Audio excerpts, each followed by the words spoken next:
নমস্কার। আজ 27শে March 2025 GMm ডিস্ট্রিবিউটার্সের তরফ থেকে আমরা এসেছি রায়না বর্ধমান ভঞ্জপুর। তো এখানে আমাদের কৃষক বন্ধু আছেন, সাথে সুভাষবাবু আছেন, কাশীনাথবাবু আছেন, দুই কাশীনাথবাবু এক কাশীনাথ দুই কাশীনাথবাবু আছেন। তো আমাদের এখানে প্রথমবার উনি জ্যাকপট দিয়ে চাষ করছেন। এখানে আমরা মিটিং করে গেছিলাম কিছুদিন আগে। ধানের পরিস্থিতি তো আমরা দেখছি খুবই ভালো, শীষের গঠনও ভালো, শীষের ধানের সংখ্যাও ভালো। এই সবে যা সরাসরি আমরা কৃষক বন্ধুর কাছে চলে যাচ্ছি। তো আপনাকে আমাদের তরফ থেকে শুভেচ্ছা। আপনার নাম? কাশীনাথ ঘোষ, বাড়ি? বাড়ি ভঞ্জপুর। আপনি এবারে জ্যাকপট দিয়ে প্রথম চাষ করলেন, এই বছর প্রথম চাষ করেছি। কি পার্থক্য দেখছেন? পার্থক্যটা অনেকটাই দেখছি, যেটা রাসায়নিক সার বেশি লাগতো তার থেকে কম দিয়েছি।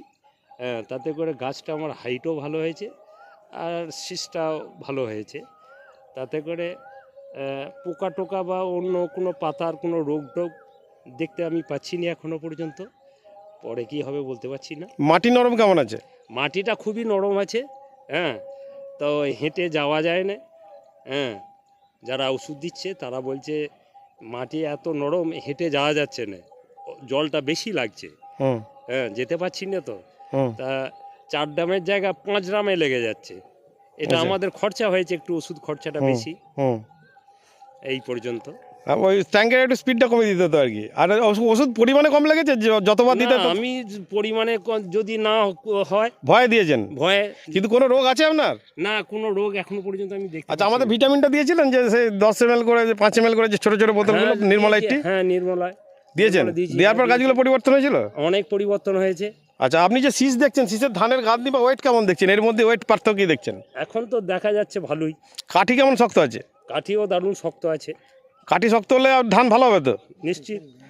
হ্যাঁ, শীষের লেন্থটা কেমন দেখছেন? দেখুন, হ্যাঁ, আপনি পাশের জমি, এটা আপনার জ্যাকপট নেই, রাসায়নিক জমি। হ্যাঁ, রাসায়নিক জমি। এবং এর ওইদিকে দেখলাম অনেক ডগ জ্বলা, পাতা জ্বলা বা লাল হয়, এরও আছে। এরও আছে, কিন্তু এই জমিতে একটি চোখে পড়ছে না আমাদের। কোনো পড়ছে না। আচ্ছা, আপনি বলেন মাঝের দিকে মাজরা কেটেছিল, সেগুলো দেখছেন কভার হয়ে গেছে, পুরো একদম কভার হয়ে গেছে। শীষও খুব মাঝারাই কাটলে শীষ নাকি ছোট হয়, কিন্তু তাতে করে দেখছি শীষটা খুব প্রমাণই শীষ হয়েছে। কোনো ছোটর গল্প নেই? না না, ছোট কোনো ইয়ে নাই। তা আমি যা দিয়েছিলাম, লোক খরচাটা আমার একটু কম হয়েছিল, বীজের খুব টান ছিল। তাতে করে দেখছি গোড়া কাটি আমার ভালোই হয়েছে। কটা করে কাঠি হয়েছে? সুভাষবাবু বললেন কটা করে কাঠি হয়েছে? 18টা 20টা করে কাঠি আছে।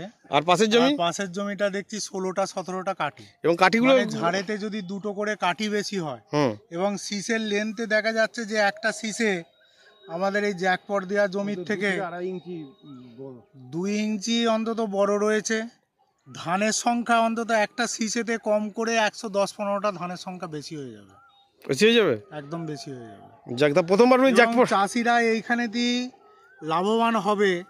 ধানটা যখন আবার ওয়েট দেখবে, এখনই এটা হাফ চাল গোতেছে, 2টো ধানের ওয়েটের শীষের ওয়েটের তফাৎ হয়ে যাচ্ছে। এটা যখন সম্পূর্ণ শস্য নিয়ে নেবে, তখন দেখা যাবে যে 2টো শীষেতে ওজনের তফাৎটা অনেকটা হয়ে যাবে। অনেকটা তফাৎ হবে ধানের। যেটা আমি বলছিলাম যে চালের রেশিও বেশি হবে। চালের রেশিও অবশ্যই। যাক, আমরা ধানটা দেখছি পুরো একদম, মানে কি বলবো, অসাধারণ ধান। ধানের শুধু উপর থেকে ছবিটা তুলে দেখুন, দেখেছেন ধানটা? শুধু ধানই দেখা যাচ্ছে। আর এই জমিটা দেখুন, শুধু পাতা দেখা যাচ্ছে, তাই তো? আর যা যা বলছি সব লাইভ বলছি তো, মানে সত্য বলছি তো? সত্য, নিশ্চিত দেখছি সত্য। ঠিক।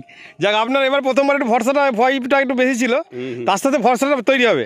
আপনি যে রাসায়নিক 1/3 কম দিয়েছেন, তাতে কি ধান কম হয়েছে কোনো অংশে? এখনো পর্যন্ত কম বুঝতে, বলছি আরো একটু কম দিলে ভালো হতো। একটু কম দিলে আরো ভালো হতো। মাগরাটে রং হলে একটু ভালো হতো। সেই জন্য ধানটা একটু ডিপ সবুজ হয়ে গেছে। এতটা ডিপ সবুজ আমাদের হয় না, আমাদের একটু মাঙ্গারাটে রং বা কচি কলা পাতা যেটা বলি, সেইটাই থাকে। যাক, আপনি খুশি তো ব্যবহার করে, জ্যাকপট ব্যবহার করে? খুশি, অনেক খুশি। যাক, ধন্যবাদ আপনাকে। কৌশিকবাবু আসছে, হয়তো কৌশিকবাবু ওই জমিটাতে আমি ভিডিও করবো, আপনার ছেলেও আসছেন। তো আমরা দেখছি, দেখে এই জমিটা দেখুন শুধু পাতা, শুধু পাতা, তাই তো? আর এই জমিটা দেখুন, উপর থেকে ক্যামেরা পেলে শুধু চোখে ধান পড়ছে, কোনো ধান ছাড়া কোনো কথা না, শুধু শীষ। এবং একটা ধানের শীষ পাশাপাশি ফেলুন তো দেখি, একটা পাশাপাশি ধানের শীষকে ফেলুন। এইটা শীষটা ফেলুন, আর ওই জমিটা একটা শীষ ফেলুন। শীষটাকে দেখে কি মনে হচ্ছে কোনটা ধানটা শীষ, ধান সংখ্যা বেশি? এইটাই এটা জ্যাকপট, এটা রাসায়নিক। অনেকটাই বেশি ভারী লাগছে। আর এটা একটু আগ্রাটা রয়েছে, একটু বেশি মনে হচ্ছে। এটাতে ধানের সংখ্যাটাও বেশি দেখা যাচ্ছে, সংখ্যাটাও বেশি একদম। এটা ধানের সংখ্যাটা দেখুন কম, অনেক কম। এবং শীষের লেন্থও কম, শীষ ছোট, শীষ অনেকটাই লেন্থ কম। যাক, এটা একদম পাশের কাঠি তবু দেখালাম। যাক, ধন্যবাদ। কাশীনাথ বাবুর কি বক্তব্য?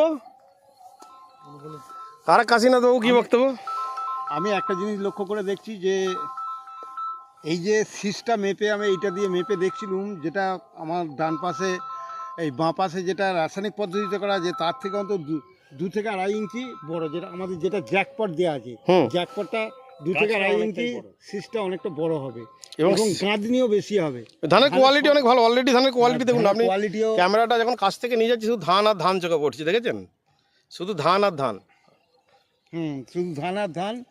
এবং আমি কৃষক ভাইকে বলেছিলাম যে আরেকবার নির্মলা 80টা দিতে, কিন্তু আমার কাছেও মালটা শেষ হয়ে এলো। নির্মলা 80টা আরেকবার দিয়ে দিলে রেজাল্টটা আরও দুর্দান্ত হতো। হ্যাঁ, অলরেডি খুব ভালো রেজাল্ট। আরেকটা জিনিস আমি লক্ষ্য করে দেখলুম, কৃষক বন্ধু যেটা নিজে স্বীকার করেছে যে নির্মলা 80টা দিয়ে আমাদের খরচাটা এত কম হচ্ছে, এর পরিবর্তে আপনি কি ওষুধটা দেবেন? যাক, বাজারের ওষুধের নাম বলে লাভ নেই, আমাদের কাল উপকার হচ্ছে কিনা। কথা ছিল। আচ্ছা, আমাদের ওষুধে খরচ কম পড়ছে কিনা? অনেক খরচ কম পড়েছে, খরচ কম পড়েছে, অনেক খরচ কম পড়েছে, কিন্তু আমি শেষ ওষুধটা আমি পেলাম না।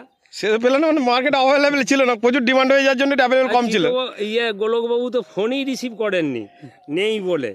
আচ্ছা, নেই বলে মানে আসতে সময় যাচ্ছে, নেই বলে রিসিভ। একদম এত ডিমান্ড। এবারে ওষুধের মাঝখানে একটু আমাদের ক্রাইসিস হয়ে গেছিলো ভিটামিনটা, তারপর আবার কোম্পানি অর্ডার দিয়ে আসতে সময় লাগে, তো তামিলনাড়ু থেকে মালটা আসতে সময় লাগে।